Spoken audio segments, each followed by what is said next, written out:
വിശുദ്ധ ഈശോയാൽ സ്നേഹിക്കപ്പെടുന്ന silent rose കുടുംബത്തിലെ എല്ലാ പ്രിയപ്പെട്ടവർക്കും സ്നേഹവന്ദനം. എല്ലാ കത്തോലിക്ക വീടുകളിലും ഇപ്പോഴ് ഒരു നിശബ്ദതയും പ്രാർത്ഥനയും ഒക്കെ കൂടുതലുള്ള ഒരു അവസരമാണ്. വലിയ ആഴ്ചയിലേക്ക് നമ്മൾ കടന്നിരിക്കുന്നു. വെറുതെ ഇരിക്കുമ്പോൾ മനസ്സിലേക്ക് ഓടി ഓടി എത്തുന്ന ഒരുപാട് ആകുലതകൾ കാണും. ഇപ്പോഴത്തെ കുഞ്ഞുങ്ങൾക്കാണെങ്കിൽ ഈ പറയുന്ന ആകുലതയൊന്നുമില്ല. മൊബൈലിലെ നെറ്റില്ലെങ്കിൽ, കൂട്ടുകാര് വിളിച്ചില്ലെങ്കിൽ, വാട്സപ്പിൽ ചാറ്റ് ചെയ്യാൻ പറ്റിയില്ലെങ്കിലൊക്കെയാണ് അവർക്ക് അസ്വസ്ഥതയും ആകുലതയും ഒക്കെ ഉണ്ടാകുന്നത്.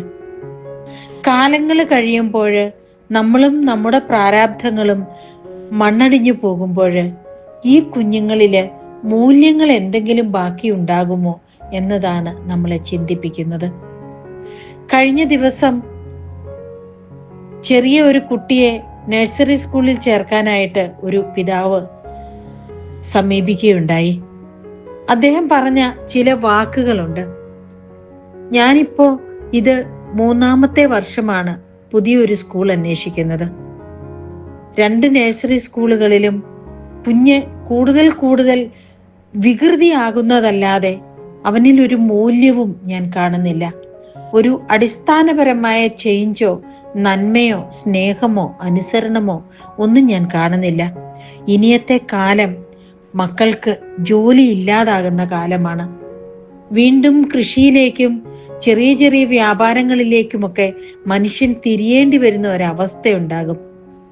ഏതെങ്കിലും ഒരു ദിവസം ആത്യന്തികമായിട്ടുള്ള ഇന്റർനെറ്റ് കണക്ഷൻ വിച്ഛേദിക്കപ്പെട്ടാല് ഈ ഭൂമിയിലുള്ള ഒരുപാട് വ്യവസായങ്ങള്, ബിസിനസ്സുകള്, സാമ്രാജ്യങ്ങള് ഒക്കെ തകർന്നു വീഴും.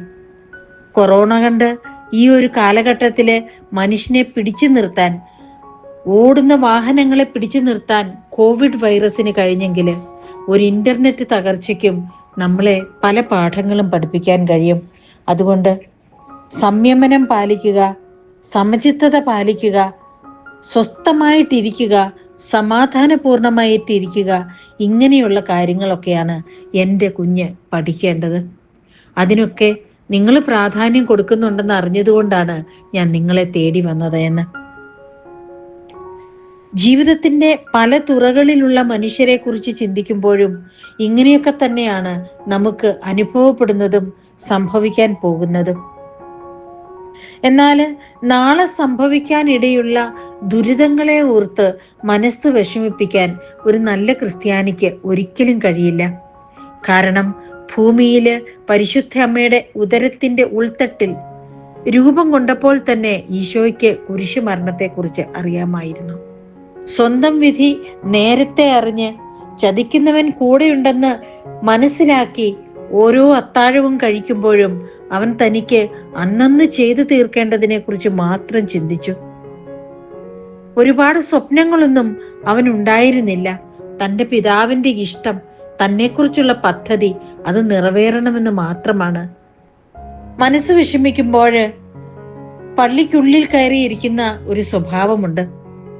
ഇന്ന് അപ്രകാരം പോയിരുന്നപ്പോൾ കർത്താവ് മനസ്സിലേക്ക് തന്ന ഒരു ചിന്തയുണ്ട്. ഓരോ ദിവസത്തിനും അതതിന്റെ ക്ലേശങ്ങൾ മതി കുഞ്ഞെ. നീ എന്തിനാണ് നാളെയെക്കുറിച്ച് ആകുലപ്പെടുന്നത്? ഇന്ന് നീ അനുഭവിക്കുന്ന അസ്വസ്ഥതയും സങ്കടവും ഒക്കെ ദൈവഹിതമാണെന്ന് കരുതിയാൽ തീരാവുന്ന പ്രശ്നമല്ലേ ഉള്ളൂ. നാളെ നിന്നെ കാത്തിരിക്കുന്ന നന്മയും സ്നേഹവും സമാധാനവും ദൈവഹിതമാണ് എന്ന് കരുതുക.